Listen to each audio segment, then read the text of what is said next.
ओम शांति। 30 अगस्त 2023 बाबा की महावाक्य। मीठे बच्चे, पवित्र रहने की कसम लेना ही सच्चा रक्षा बंधन है। बाप कल्प में एक ही बार यह राखी तुम बच्चों को बांधते हैं।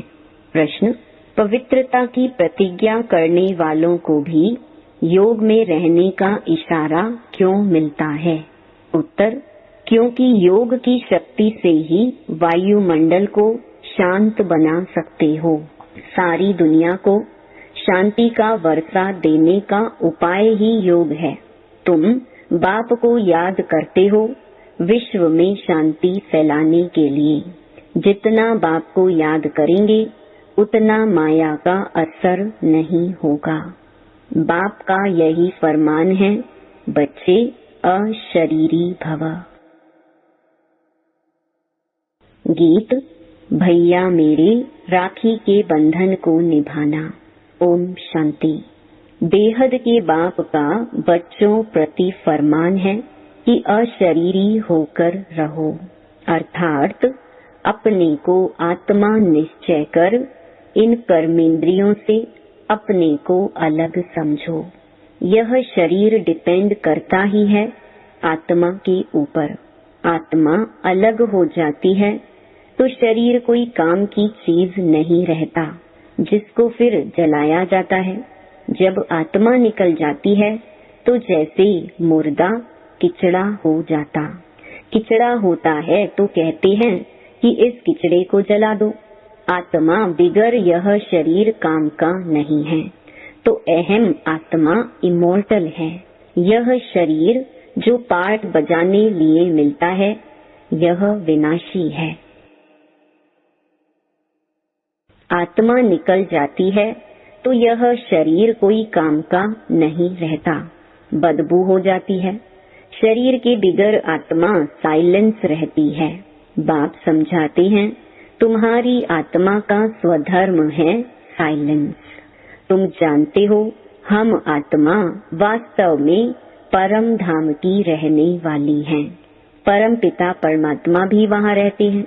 जब कोई दुख होता है तो बाप को याद करते हैं, मुझे इस दुख से छुड़ाओ। आत्मा ही सुख दुख में आती है। बहुत सन्यासी आदि हैं जो कहते हैं आत्मा निर्लेप है, परंतु नहीं, आत्मा में ही खाद पड़ती है। सच्चे सोने में सिल्वर पड़ती है तो सोना 24 कैरेट से 22 कैरेट बन जाता है। सच्चे सोने में खाद डाल देते हैं तो जेवर मुलम्मे का हो जाता है। आत्मा ही मुख्य है। आत्माओं का बाप है परम पिता परमात्मा। वही आकर इस समय बच्चों को कहते हैं, अब शरीर का भान छोड़ दो। मैं आत्मा हूँ, बाप के पास जाता हूँ। हम हैं पांडव। पांडवों का प्लान यह है, पहले यादव यूरोप वासी, फिर कौरव और यह हैं पांडव। बरोबर महाभारी लड़ाई लगी और फिर जय जयकार हो गया। यह राजयोग है ही नई दुनिया स्वर्ग के लिए। पांडवों की जय जयकार हुई और सब खलास हो गए। जय जयकार होती ही है सतयुग में। राखी का त्योहार भारतवासी मनाते हैं, राखी बांधते हैं। अभी यह बच्चे जानते हैं राखी एक ही बार बांधते हैं, जो फिर हम 21 जन्म पवित्र रहें। तो जरूर कलयुग अंत में राखी बांधने वाला चाहिए। राखी कौन आकर बांधते हैं, कौन प्रतिज्ञा कराते हैं? स्वयं बाप और जो उनके वंशावली ब्राह्मण हैं। सच्चे सच्चे ब्राह्मण तुम हो। ब्राह्मण ही राखी बांधते हैं। बहन भाई को बांधे यह भी झूठी बनावट है। बुजुर्ग लोग जानते हैं, आगे ब्राह्मण ही आकर धागे की राखी बांधते थे। वह कोई ऐसे नहीं कहते कि तुमको पवित्र रहना है। पवित्रता को वह जानते ही नहीं। तो यह राखी उत्सव जरूर संगम पर हुआ है। कितना वर्ष हुआ? 5000 वर्ष। संगम पर बाप ने राखी बांधी, फिर हम सतयुग त्रेता अंत तक पवित्र रहे, फिर भक्ति मार्ग से यह राखी त्योहार शुरू हो गया। कहते हैं यह उत्सव परंपरा से मनाते आए हैं, परंतु ऐसे तो है नहीं। 5000 वर्ष में हम एक ही बार राखी बांधते हैं। जब द्वापर से पतित बनते हैं तो वर्ष वर्ष राखी बांधते हैं, क्योंकि अपवित्र बनते हैं। जैसे वर्ष वर्ष रावण को भी जलाते हैं, वैसे वर्ष वर्ष राखी भी बांधते हैं। वास्तव में इनका अर्थ तुम समझते हो। बाप आकर कहते हैं, बच्चे प्रतिज्ञा करो। राखी बांधने से कुछ नहीं होता है, यह तो कसम उठाया जाता है कि बाबा हम सभी पवित्र रहेंगे। तो ड्रामा में इन उत्सवों की नूंद है। सतयुग त्रेता में राखी बांधने की दरकार नहीं रहती, वह है ही वाइसलेस वर्ल्ड। इस समय अपनी है चढ़ती कला, फिर तो उतरना होता है। हम फिर सो सतो प्रधान देवता बनेंगे। ब्राह्मण कहते हैं हम अभी ईश्वर की संतान हैं, फिर सो देवता बनते हैं। बनाने वाला है परम पिता परमात्मा। मनुष्य से देवता निराकार परम पिता परमात्मा बनाते हैं, मनुष्य नहीं बना सकते। उन्होंने मनुष्य का नाम डाल दिया है। श्री कृष्ण को भी द्वापर में ले गए हैं। तुम पतित से पावन कलयुग अंत में बनते हो, फिर सतयुग आना है। अगर द्वापर में आए तो फिर कलयुग का नाम गुम हो जाना चाहिए। यह रॉन्ग बात है। जब रॉन्ग हो तब तो बाप आकर राइट बनाए ना। अभी सब झूठे हैं, झूठी माया, झूठी काया, झूठा सब संसार। बाप आकर बच्चों को सच्चा बनाते हैं। सतयुग त्रेता में कभी झूठ बोलते ही नहीं। यहाँ तो पाप करते झूठ बोलते रहते हैं। पाप आत्माओं को पुण्य आत्मा तो बाप ही बनाएंगे। जैसे दीपमाला पर सारे वर्ष का हिसाब किताब चुकतू करते हैं ना। तुम्हारा फिर आधा कल्प का जो पापों का खाता है वह भस्म होता है, और पुण्य का खाता तुम जमा करते जाते हो। यहाँ ही जमा करेंगे तब 21 जन्म लिए फल मिलेगा। बाप को याद करने से ही विकर्म विनाश होंगे। नया कोई पाप नहीं करना चाहिए। पुराना खाता खलास करना है। बाप को बतलाते हैं कि बाबा हमसे यह पाप हुआ, अच्छा आधा माफ है। इस जीवन में भी छोटेपन में पाप किया है तो वह बतलाने से आधा दंड कट जाएगा। बाकी आधा के लिए फिर भी मेहनत करनी पड़ेगी। इस जन्म की जीवन कहानी से आगे का भी पता पड़ जाता है, क्योंकि संस्कार ले आते हैं ना, फिर उनकी अवस्था का पता पड़ जाता। यह तो समझते हैं दिन प्रतिदिन नीचे ही गिरते आए हैं। दुनिया तमो प्रधान बनती जाती, पाप बढ़ते जाते हैं। फिर पतित पावन बाप आकर राखी बांधते हैं, अर्थात प्रतिज्ञा कराते हैं तो तुम पवित्र बन जाते हो। परंपरा अर्थात हर 5000 वर्ष बाद यह सच्ची सच्ची राखी बाप से बंधवाते, फिर उसकी रस्म रिवाज आधा कल्प चलती है। उसका महत्व बहुत है। पहले पहले महत्व है जो राखी बांधते हैं, उनका उत्सव है मुख्य। ऊंच ते ऊंच उत्सव है शिव जयंती, जिसका कोई को पता नहीं है कि वह कब आए, क्या आकर किया। इब्राहिम, बुद्ध, क्राइस्ट आदि कब आए ये तो सब जानते हैं ना। उनसे आगे सतयुग त्रेता में क्या था वह हिस्ट्री ज्योग्राफी कोई जानते नहीं। देवी देवताओं की राजधानी कैसे स्थापन हुई, कितना समय चली, ये कोई जानते नहीं। मुख से कहते हैं सतयुग के लक्ष्मी नारायण सर्वगुण संपन्न, 16 कला संपूर्ण, संपूर्ण निर्विकारी थे। लक्ष्मी नारायण तो हुए महाराजा महारानी, उन्हों का बचपन भी चाहिए। बच्चों का किसको पता नहीं है। राधे कृष्ण को फिर उल्टा द्वापर में ले जाते हैं। यह मनुष्यों की अपनी कल्पना है। सतयुग की आयु भी लाखों वर्ष लिख दी है, इतनी तो होनी नहीं चाहिए। खुद भी कहते हैं 3000 वर्ष बिफोर क्राइस्ट बरोबर देवी देवताओं का राज्य था। तो फिर सतयुग को इतने वर्ष क्यों देते हैं? सहज बात है ना। परंतु माया पत्थर बुद्धि बना देती है, जो बिल्कुल ही भूल जाते हैं कि हम देवी देवता थे। नंबर 1 ही जब नारायण बनता तो उनको यह ज्ञान नहीं होता, ज्ञान प्रायलोप हो जाता है। बाप कहते हैं अभी तुमको ज्ञान देता हूँ मनुष्य से देवता बनाने का। देवता बन गए फिर क्या सिखलाएंगे, दरकार ही नहीं। तो राखी का उत्सव भी तुम जानते हो, ये सब उत्सव वर्ष वर्ष होते हैं। कुंभ का मेला, सागर नदी का मेला भी बड़ा भारी लगता है। सागर और ब्रह्मपुत्रा नदी का मेला मशहूर है। सागर तो बाप है, उनसे पहले यह ब्रह्मपुत्रा निकली, फिर वृद्धि होती जाती है। सागर और ब्रह्मपुत्रा का मेला देखने में आता है। वहाँ फिर है नदियों का मेला, उसमें भी साफ पानी और मैला पानी दिखाई पड़ता है। वहाँ भी हर वर्ष मेला लगता है। वर्ष वर्ष जाकर पतित से पावन बनने स्नान करते हैं। अभी तुम संगम युग पर हो, बरोबर इस समय तुम ज्ञान सागर से आकर मिले हो। यह है संगम का सुहावना समय, जबकि आत्माओं का परम पिता परमात्मा से मिलन होता है।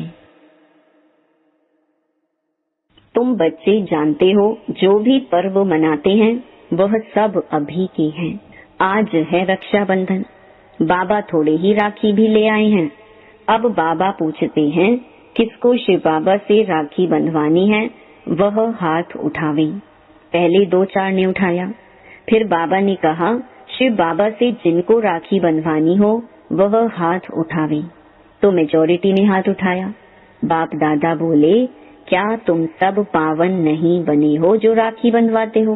फिर मम्मा से बाप दादा ने पूछा तो मम्मा बोली राखी तो बांधी ही हुई है। देखो बाबा ने बच्चों की परीक्षा ली तो सब फेल हो गए। मम्मा ने ठीक कहा, तुम तो पवित्र हो ही, बाकी ज्ञान की धारणा पर मदार है। खजाना तो मिलता ही रहेगा। जब तक जीते हो तब तक खजाना इकट्ठा करते रहो। पवित्रता की प्रतिज्ञा की जाती है। बाप को याद करते हो शांति फैलाने लिए। यह भी तुम जानते हो जितना बाप को याद करेंगे माया का असर नहीं होगा। माया के तूफान भी आते हैं ना। बाप तुम बच्चों को पढ़ाकर त्रिकालदर्शी बना रहे हैं। ड्रामा के आदि मध्य अंत को तुम जानते हो।